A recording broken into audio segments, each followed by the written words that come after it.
Allison. Welcome to Forest Escape.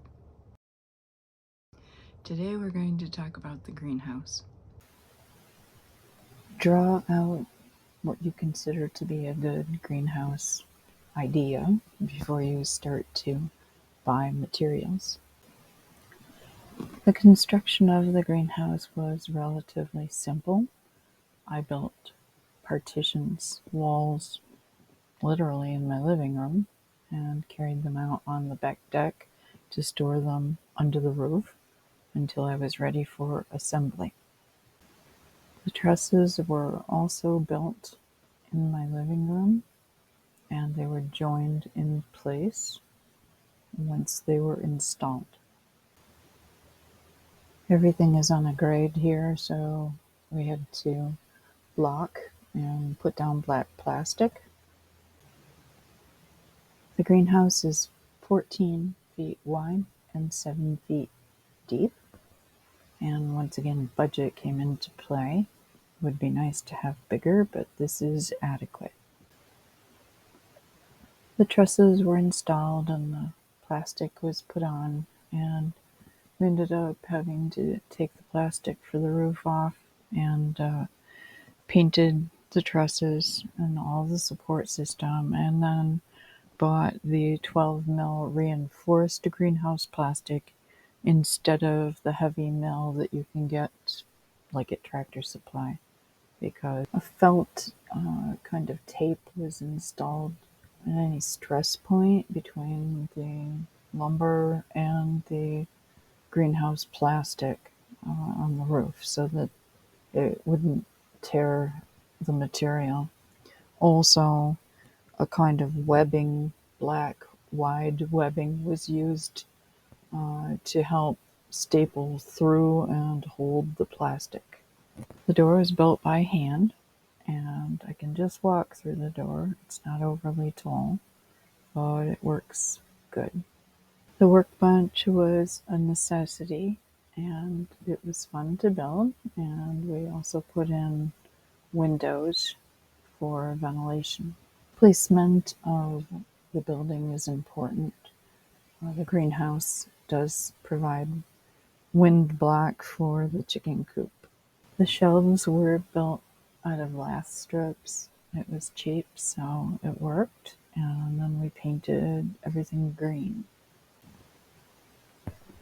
We use all kinds of different containers to start plants in. And I did find some shelving that was being used somewhere else that was appropriate to bring into the greenhouse. So that was convenient. I didn't have to build all those shelves. Cedar chips were put on the floor for insect control and water absorption, and it smells nice and it feels nice underfoot. I also want to point out in this picture you can see some of the support system that was put in on a diagonal to protect against a wind. This building is in a high wind gust area, so it was important to reinforce the corners so that you wouldn't have movement.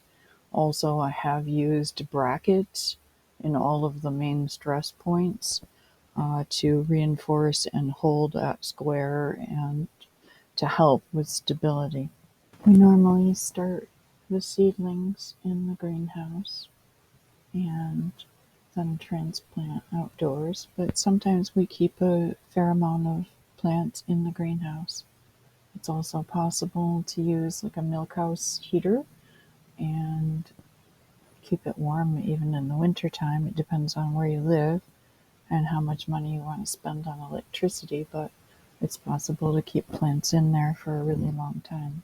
In the wintertime, it's especially helpful to have the greenhouse building because I can store the chicken feed and scratch and straw and hay, all of those things in buckets with airtight lids, so it works really well, as well as jugs of water. So we had all kinds of plants and flowers and everything through mid-December last year without running any heat. If I did run the heat, I would have to run it all through December, the end part of December and January and part of February. So it would be, a bit of an electric bill. So I hope you're encouraged to build your own greenhouse. It's not difficult and you don't need a lot of money to do it. I started out with $300 and the next year, I probably put another 100 in and the next year also another 100. But now it's functional and I shouldn't have to put any more money into it. I did actually have to buy the reinforced greenhouse plastic and put it all around the entire sides of the building as well. The other stuff just does not hold up. And I didn't take it down. The old plastic, I left it. So I have 2 layers now for warmth. And hopefully it'll last a little bit longer, that internal layer that is inferior plastic. But yeah, I think that it's a good experience, and kids, grandkids, everybody loves to work with seedlings and plants and to try to improve their skills. And it's really, really important for not only the family time, but to be able to grow your own food in a healthy way. So good luck with your greenhouse. See you on the next video. Be sure to like and subscribe and share with your friends. See you next time. Have a great day.